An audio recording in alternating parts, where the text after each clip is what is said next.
I was sitting in a tiny New York City apartment, and I received this email.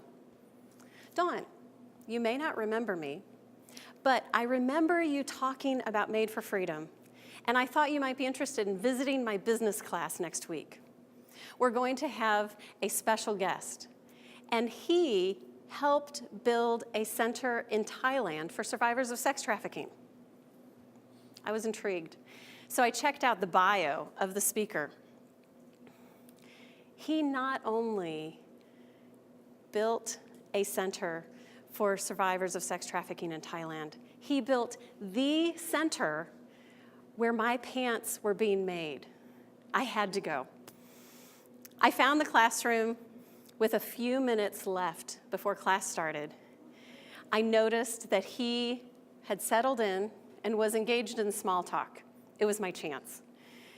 I went up a bit nervous and said, "Hi, I'm not a student, but I'm starting a business to help women rescued from sex trafficking by selling these pants. And these pants were made at the center you helped fund." He was overjoyed, and he looked at me very pointedly with bright eyes and said, "Do you need money?"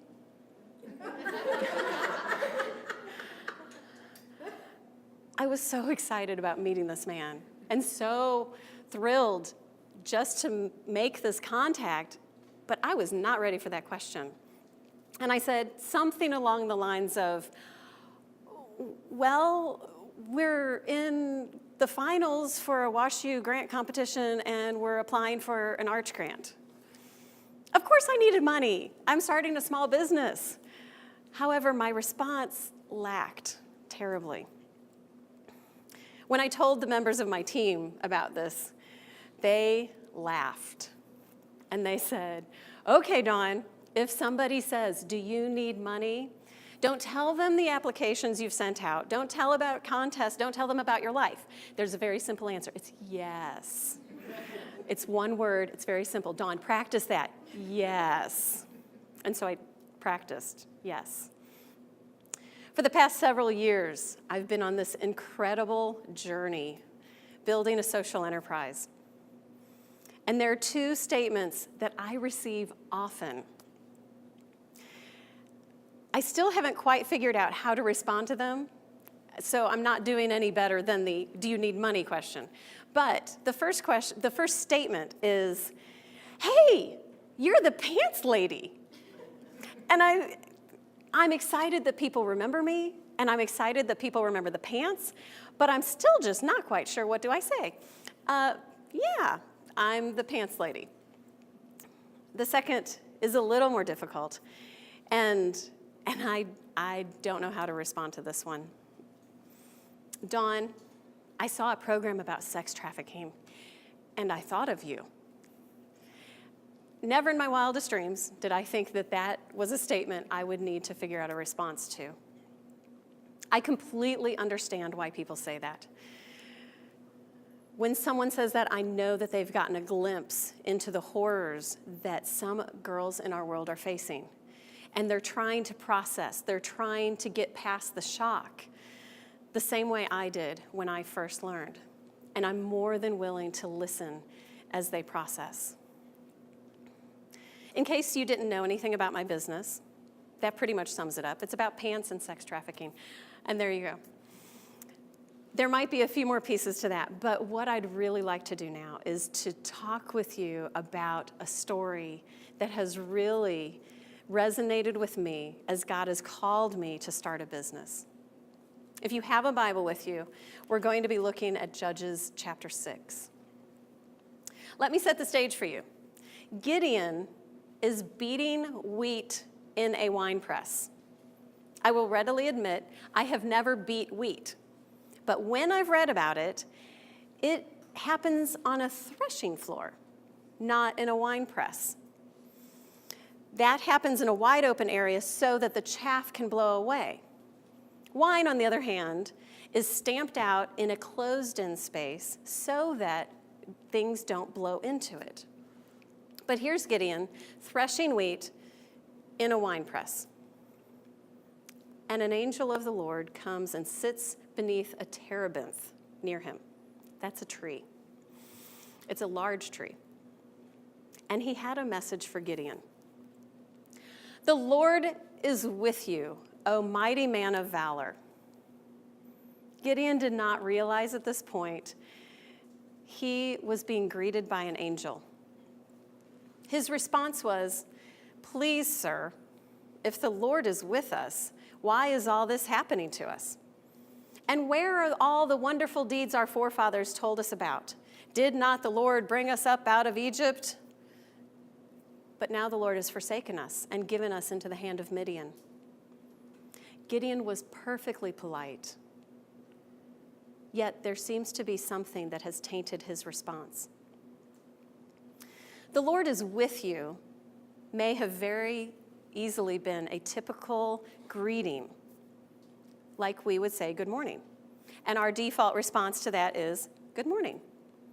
On occasion, you come across someone who's like, "There's nothing good about this morning. My arthritis is flared up and it's raining." But that's not necessarily the appropriate or the customary response. "The Lord is with you." I'm not sure, but my guess is that in that culture, when a stranger said, "The Lord is with you," the response was something closer to, "and also with you." The socially appropriate response was not, "If the Lord is with us, why has all this happened?" I think Gideon was responding out of tension he was experiencing. I know God's promise, and I know God's power. I know what ought to be, and here we are under the rule of Midian.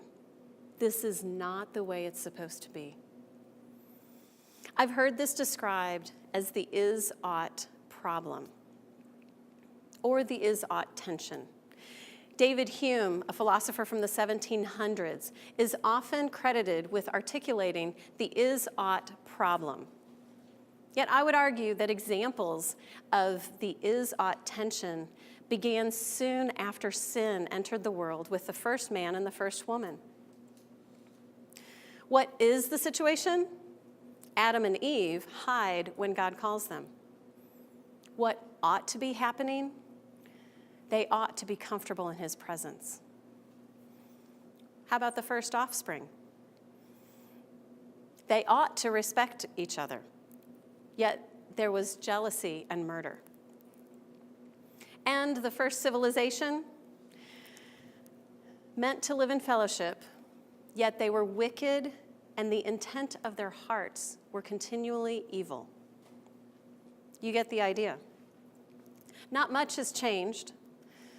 We still live in a broken world where we sin and we are surrounded by the effect of sin. Our world is full of homelessness, idolatry, exploitation, jealousy, and hatred. We know this is not the way it's supposed to be. If this represents reality and what is, and this represents what ought to be, this in here is the tension. Until Christ returns and the new heavens and the new earth are ushered in, we live in this tension. Understanding God's goodness, partaking his grace, still experiencing weakness, and yearning for his holiness. Paul said it well, "For we know in part, and then we will know fully. When the perfect comes, the partial will pass away." I'm sure everyone in Israel was aware that the situation was not as it ought to be. But striving to make things better is not easy. How many of us know what we ought to eat, or how often we should exercise to be healthy? How many of us know, or at least have an idea, how children ought to behave? It's a struggle. It's a fight. It's a good fight, but it's a fight. And sometimes it's just easier to let it be the way it is. I wonder if many Israelites were going about their lives, having conversations about weather and relationships, and when the topic of being controlled by Midian came up, they would say things like, "That's just the way things are," or "It's not like I can do anything." Of course, they would have said it in Hebrew, and it would have sounded a little different, but you get the idea. The is-ought tension is building within Gideon, enough so that a once default response to "the Lord is with you" has turned into, "If the Lord is with us, why has all this happened?" Have you ever found yourself in that situation? Have you seen an injustice and it colors the way you see things? It seeps into all of your thoughts and all of your conversations. I found myself in this place several years ago when I was attending seminary. During a ministry lunch, my world was changed. Watching a video shot by an undercover reporter. He was in Cambodia inquiring about how to find young girls. He was taken to a room of several girls who looked between the ages of 7 and 10. They were brought to him for his choosing. Any of these girls, for $10 would perform oral sex. Shortly after that, I helped coordinate a benefit concert at which a female musician shared stories that she had heard from women that had been exploited sexually. For the next several months, I was on edge with the tension. I knew what was happening, and I knew it was not the way it was supposed to be. I know some of my thoughts and my words were not socially appropriate, but I was living in this tension. One day I was at a gathering where I just wanted to be part of a conversation. Now, I should explain a bit. As much as I love to talk to people, and I am known by many as a true extrovert, I often feel like a complete outsider. I've spent 10 years of my adult life living in China. I don't find a lot of common ground there. I didn't get married until I was 40, or in my 40s. Definitely a minority. I'm not a mom, and at the time, I was a female seminary student. So here I am in this large gathering, and I'm plagued by these visions and these stories that I've been hearing about sex trafficking. But I see two women talking. They graciously allow me into the space, so it at least looks like I'm part of a conversation. It soon becomes obvious that I'm not going to be able to be part of this conversation. The topic at hand was about a new surgical procedure that fixes saggy breasts. It was like sirens, explosions, and cannons all went off in my head. I wanted to scream. There are little girls being sold as sex toys, and we're trying to fix saggy breasts. I decided not to scream. It doesn't help with fitting in. But I had no idea how to respond without emotion that would be far beyond what might be considered appropriate. So I said nothing.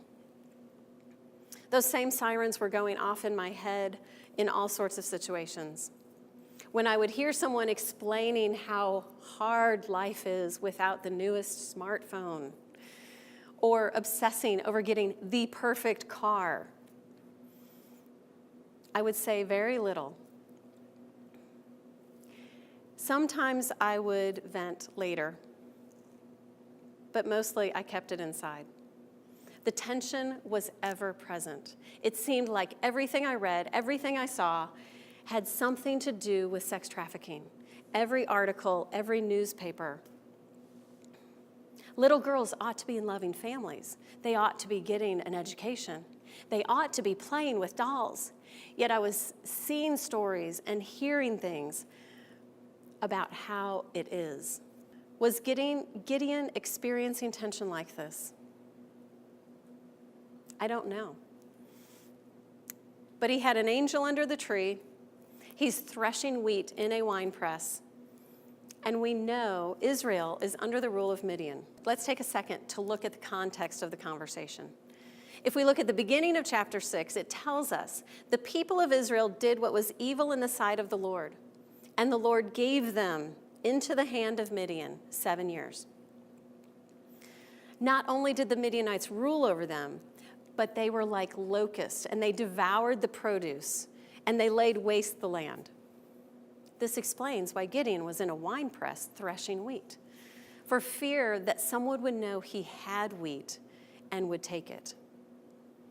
When the people of Israel cried out to the Lord on account of the Midianites, he sent a prophet to remind them of all he had done for them, the commands he had put in place, and the fact that they had not obeyed. Now, he sends an angel of the Lord to Gideon.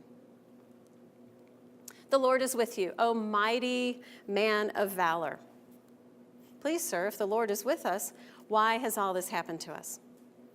And the Lord turned to him and said, go in this might of yours and save Israel from the Midianites. Do not I send you? Go in this might of yours. The original word here means strength, power. Was the angel referring to physical strength? Possibly. From what I've read, threshing wheat is very strenuous. But maybe it's more that the Lord is referring to the strength that comes from that tension of seeing what is and knowing what ought to be. You've seen injustice. You've experienced tension. Use that strength. It reminds me of Paul encouraging the faithful to fight the good fight. God calls us to be part of his redemptive process, to lean into injustice, to be part of restoring what is broken. And he never said it would be easy. The Lord turned to him and said, go in this might of yours and save Israel from the hand of Midian. Do not I send you? Oh, no big deal. For 7 years, these people have ruled over all of Israel, devastating your land, while driving you to the brink of starvation. And I'm calling you to take them out. No big deal. God makes it clear that this is his plan. But it's that little detail of taking on Midian to save all of Israel that would distract me a little bit. But there's Gideon saying, if the Lord is with us, why is all this happening? And the Lord comes to him and says, okay, I'm calling you. I wish I could have heard Gideon's response. Please, Lord, how can I save Israel? Behold, my clan is the weakest in Manasseh, and I'm the least of my father's household. It's one thing to want change. It's another thing to be called to take on a nation. Maybe Gideon is fearful. Maybe he's making up excuses. Or maybe he's just being honest about his abilities. Each one of us is gifted in such different ways. Being honest about our skills and our weaknesses can be refreshing. When I say I'm not good with numbers, I'm not exaggerating or self-deprecating. It's a fact. I'm just being honest about my weaknesses. I'm guessing Gideon was presenting facts when he said his clan was the weakest in Manasseh and he was the least in his father's household. It doesn't mean that he didn't want to be used by God to do amazing things. In case God forgot who he was talking to. He was clarifying. Whether he was trying to find excuses or not, just being honest about his weaknesses, Gideon was not the first nor the last to be called into roles that seemed far outside of his ability. God called Moses to bring his people out of Egypt. What was Moses' response? Who am I that I should go to Pharaoh and bring the children out of Egypt? I am not eloquent, either in the past or since you've spoken with your servant, but I am slow of speech and of tongue. How did Jeremiah respond when God called him to be a prophet to the nations? Ah, Lord God, behold, I do not know how to speak, and I am only a youth.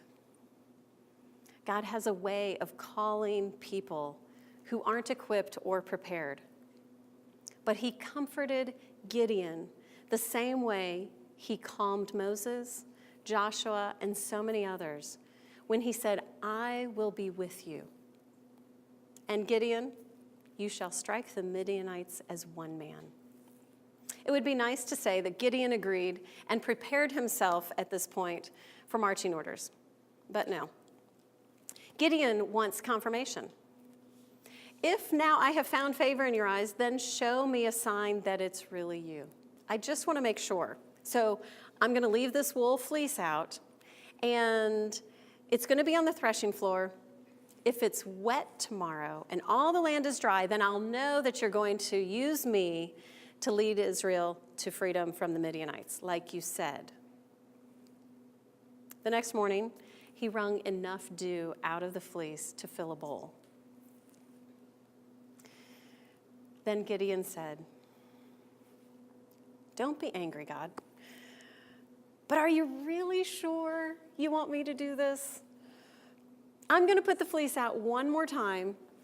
Please let it be dry and all the land around it wet, if this is really what you want. And God did so that night. The fleece was dry, the ground was wet.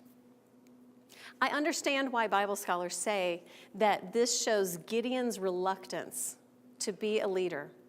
But I also understand that when God calls you to a place of your weakness, you walk by faith, which means you need more encouragement and you need reminders more often than if you were working in your strengths. When I was working as a program director of a church of 2,000 people, I was working in my skill set. I trusted God to guide me and give me wisdom. Yet he had given me talents that lend themselves to that type of position. But several years ago, I was experiencing this is-ought tension, like I mentioned. I was learning about the truth of sex trafficking, what was happening around the world, and it was weighing on me.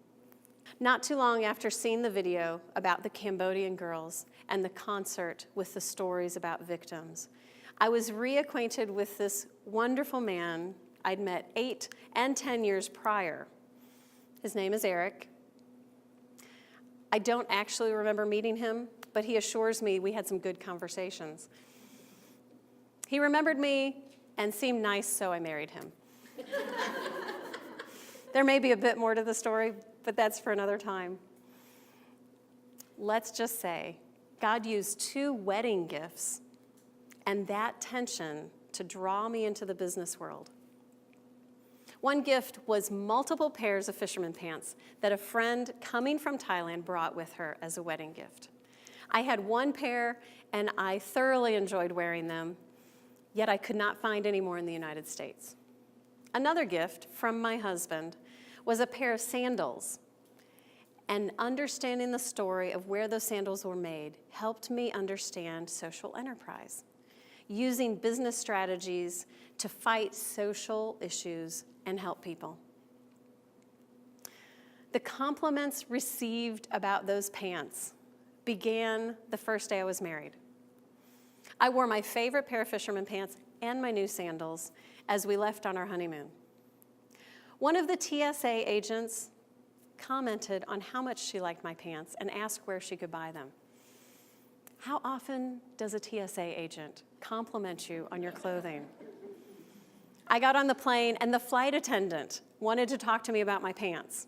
I visited a friend in the hospital. The nurse asked me where she could find pants like mine. I even had a woman chase me through a parking lot, say, "Tell me about your pants. Those look really comfortable and I've never seen them." Completely unique pants. The idea of using business to benefit people and the desire to do something to fight sex trafficking raised the question, could these pants be the foundation of a business that could help girls being rescued from sex trafficking? The tension I was experiencing turned into a question. Would this really work? Could I start a business? I spent yet 7 years as a teacher. I spent 5 years as a program director. I have 2 degrees in education and 1 in theology. Notice anything missing here? I already told you how much I dislike numbers. I was in a realm completely new to me. I began talking to a friend who has built a business around designing, sourcing, and importing apparel. He said, the first thing you need to do is to write a business plan and your executive summary. And I said, okay, I need to write a business plan and an executive summary. I had no idea what he was talking about. I have no experience or education in business, yet God continued to spur me on. As I talked to people, they wanted to join me in building something that could help these women. I was invited to join a research trip to India to learn about the people and processes needed to help restore victims. Connections with the perfect people kept happening. One Saturday morning, I woke up excited that I had nothing else on the schedule, and I could focus on the business plan. Not that I enjoyed working on the business plan, but I needed to work on the business plan.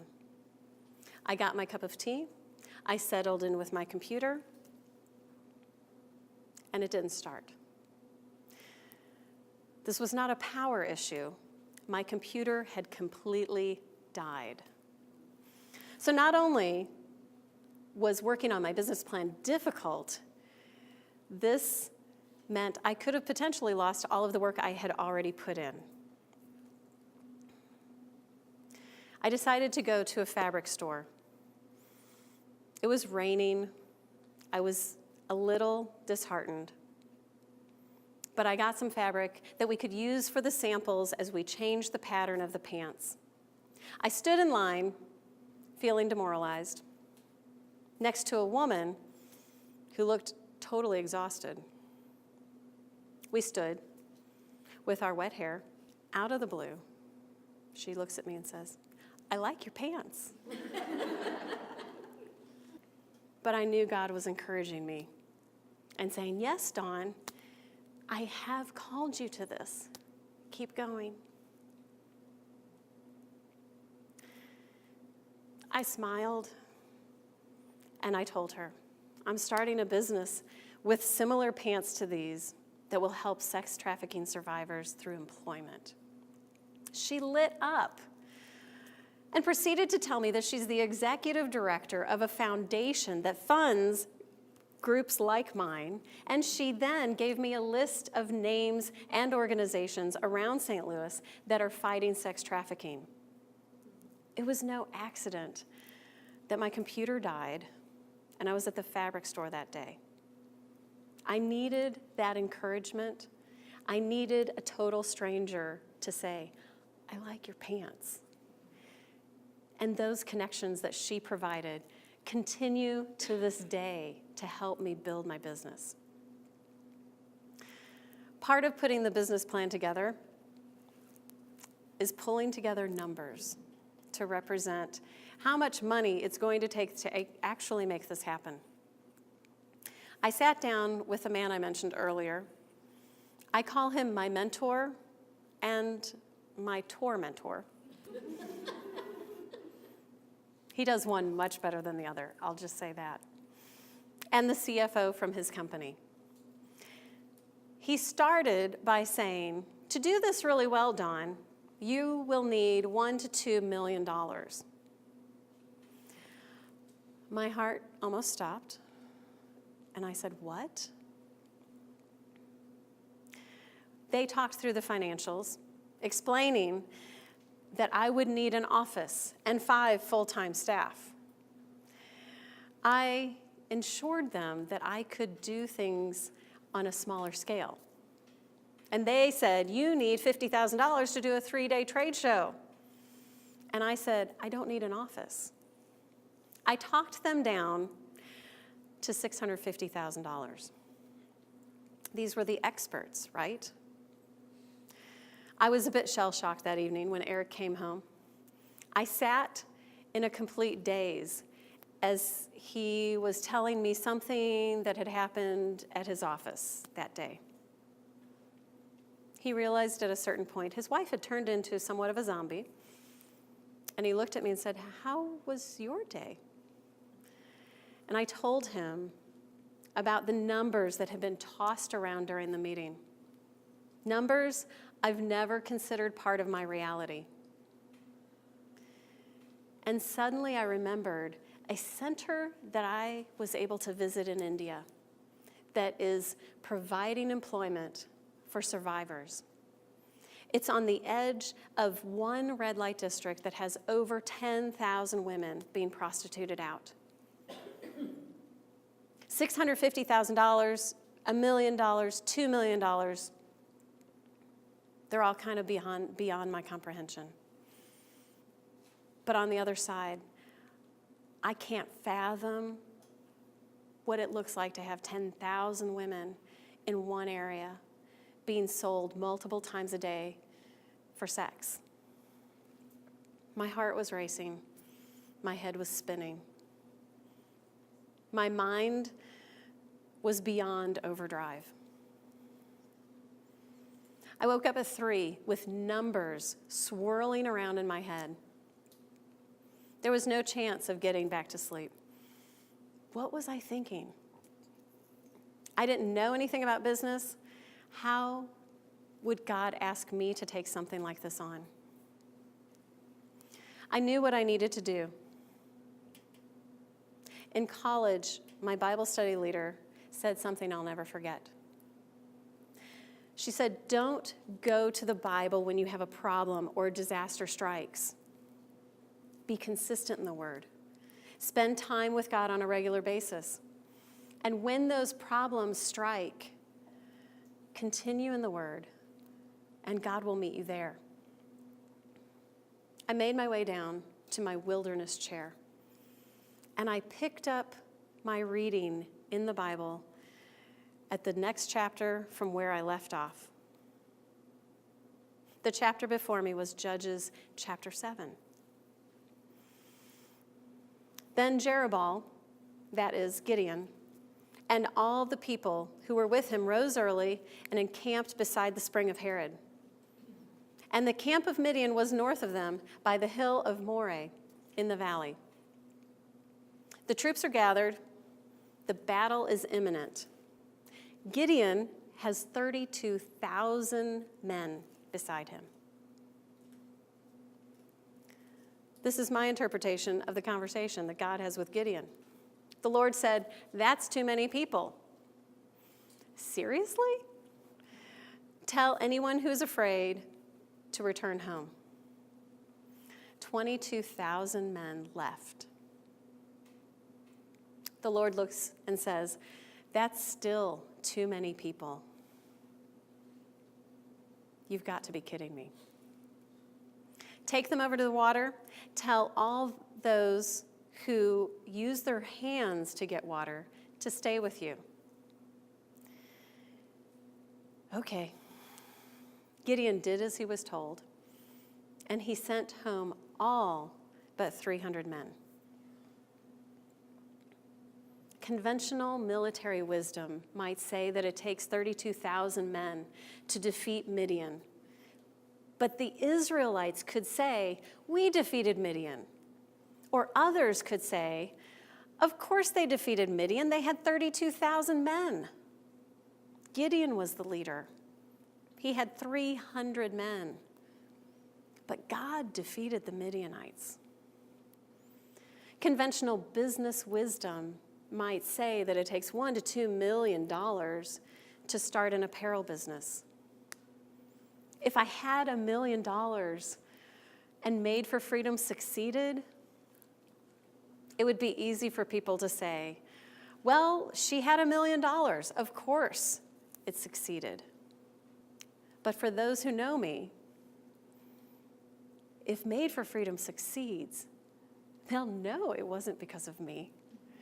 It had to be something else, and God is leading the way.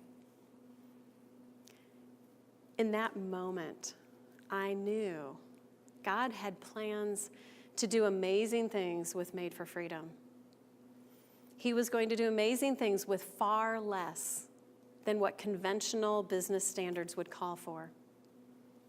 He wanted to use me, the one without an MBA, the one without $1 million. He broke my heart with this injustice and was calling me to trust him so that his strength would be evidenced through my weakness. That was almost 3 years ago. I will not say that it's been easy, but I can say that God has shown himself to be faithful. He has provided funding for us to get to this point. He's provided partnerships that are essential in the growth. And he continues to encourage me in areas of my weakness. God uses us all in areas of our strengths. But he may also bring you to a place where you're confronted by injustice. The is-ought tension may fill your thoughts. What if God calls you to reach out to the homeless? What if God calls you to move into a part of town that is deemed unsafe? What if God called you to care and counsel for someone with a completely different worldview?